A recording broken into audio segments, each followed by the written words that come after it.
रक्षा सहयोग में संपन्न किए गए महत्वपूर्ण समझौते का हम स्वागत करते हैं। अब उसका नतीजा ये है कि इंडिया की जो आर्मी है वो श्रीलंका में एंट्री लेने वाली है। तो एक तरीके से ये सबसे बड़ा डिफेंस पैक्ट होगा। और ये जो डिफेंस पैक्ट या डिफेंस टाइज स्ट्रेंथन होने की बात है, ये भी for the very first time Sri Lanka and India के बीच देखने को मिल रहा है। ऐसा क्यों है? किसने ये बात बढ़ाई है और क्यों बढ़ाई है? India's leadership has started working and showing their power in a way कि वो जहाँ पे जाते हैं जाके पहले पैसे लगाते हैं। बासी साहब, भारत में तो बड़े चर्चे हो रहे हैं नरेंद्र मोदी के दौरे श्रीलंका के हवाले से। मोदी श्रीलंका को भी उस जगह पर ले आया है कि जहां पर श्रीलंका भी इंडिया से अपने रिलेशंस बनाने के लिए जो है वो भागा फिर रहा है। क्योंकि ये जो नए सदर आए हैं दिशा नायक, ये जब सितंबर में पिछले साल इनका इलेक्शन हुआ, आपको पता है ना कि कितने क्राइसिस से गुजरा। फाइनेंशियल बैंक्रप्सी भी डिक्लेयर की श्रीलंका ने। उस वक्त भारत ने काफ़ी मदद की। I think that impression has changed. और जिस अंदाज से, उसकी वजह ये है ना, उसकी वजह यह है कि उनको पता चल गया कि there is no other country other than India and China which can invest here. तो मैं इंडिया के प्राइम मिनिस्टर का ये वो विजिट था जिस पर जैसा सेरेमोनियल वेलकम उनको दिया गया, इससे पहले कहा जा रहा है कि किसी को भी आज तक श्रीलंका ने ऐसा वेलकम नहीं दिया था। इंडिया के प्राइम मिनिस्टर नरेंद्र मोदी का श्रीलंका का विजिट कितना सिग्निफिकेंट था और ये कैसा रहा, जरा इस पे बात कर लेते हैं। क्योंकि इंडिया के प्राइम मिनिस्टर का ये वो विजिट था जिस पर जैसा सेरेमोनियल वेलकम उनको दिया गया, इससे पहले कहा जा रहा है कि किसी को भी आज तक श्रीलंका ने ऐसा वेलकम नहीं दिया था जैसा वेलकम, जिस तरीके से वेलकम नरेंद्र मोदी को उन्होंने किया है। ऐसा क्यों है? और ये जो डिफेंस पैक्ट या डिफेंस टाइज स्ट्रेंथन होने की बात है, ये भी for the very first time Sri Lanka and India के बीच देखने को मिल रहा है। ऐसा क्यों है?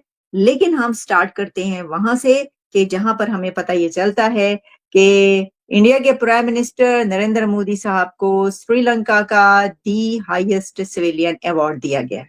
ये आप देख रहे हैं जी, ये प्रेसिडेंट अनुरा कुमारा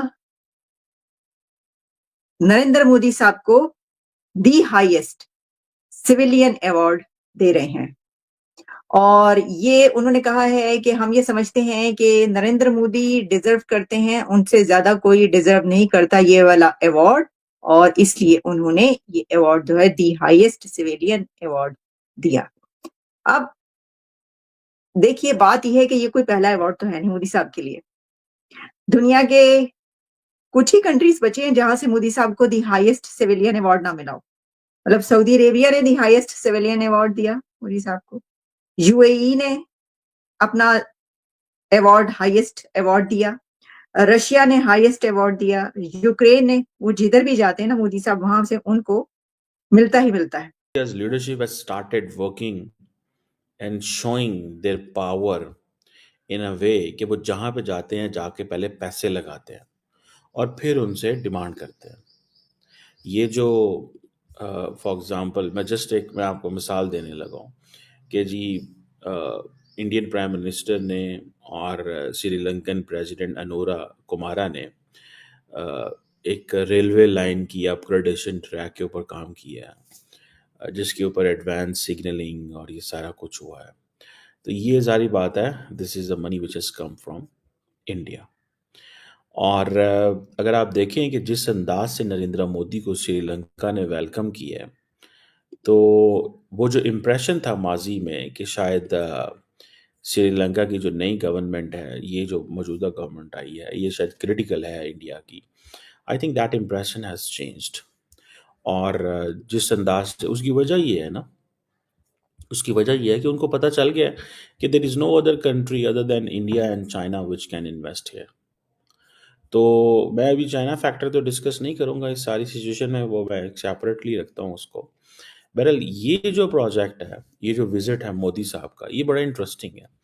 ये इंटरेस्टिंग किस सेंस में है कि मोदी साहब ने एक तो जाहिर बात है MOUs वगैरह साइन किए, वो सारे एग्रीमेंट्स भी किए हैं, प्रोजेक्ट्स भी, रेलवे वाला project, construction of signalling system जो है, फिर उसके बाद एक सोलर पावर प्रोजेक्ट है, और इस तरह के बहुत सारी और चीज़ें हैं जो अ, एक वो जिसे कहते हैं ना 5,000 रिलीजियस इंस्टीट्यूशंस जो हैं। अब देखिए ये होती है मोदी साहब की गेम, ये है कि वो 5,000 रिलीजियस इंस्टीट्यूशन जो हैं उनको रूफटॉप सोलर सिस्टम देंगे। ठीक है ना जी। यहाँ से आप अंदाज़ा लगाएं, ये जो मोदी साहब ने लफ्ज़ बोला है ना कि we are connected with Sri Lanka by curry cuisine, cricket and history. प्रधानमंत्री मोदी ने 5 अप्रैल 2025 को श्रीलंका की 3 दिवसीय यात्रा शुरू की, जिसका उद्देश्य क्षेत्रीय संबंधों और विकास सहयोग को गहरा करना था। उनकी यात्रा की शुरुआत कोलंबो के स्वतंत्रता चौक पर औपचारिक स्वागत समारोह के साथ हुई, जहां श्रीलंका के राष्ट्रपति अनुरा कुमार दिसानायके ने उनकी अगवानी की। इस यात्रा के दौरान प्रधानमंत्री मोदी और राष्ट्रपति दिसानायके ने कई महत्वपूर्ण समझौतों पर हस्ताक्षर किए, जिसमें संपूर्ण सौर ऊर्जा परियोजना, एल एनर्जी आपूर्ति, आर्थिक और प्रौद्योगिकी सहयोग समझौता आदि शामिल हैं। भारत ने श्रीलंका में सौर ऊर्जा परियोजना के लिए वित्तीय सहायता प्रदान करने का वादा किया है। भारत ने श्रीलंका को एल एनर्जी की आपूर्ति करने के लिए भी सहमति जताई है, और दोनों देशों ने आर्थिक और प्रौद्योगिकी सहयोग समझौते को गति देने का निर्णय भी लिया है। और इसी के साथ साथ तमिल समुदाय के लोगों के लिए मासिक छात्रवृत्ति का भी ऐलान किया है। भारत जाफना और श्रीलंका के पूर्वी विश्वविद्यालयों के 200 छात्रों को मासिक छात्रवृत्ति भी प्रदान करेगा।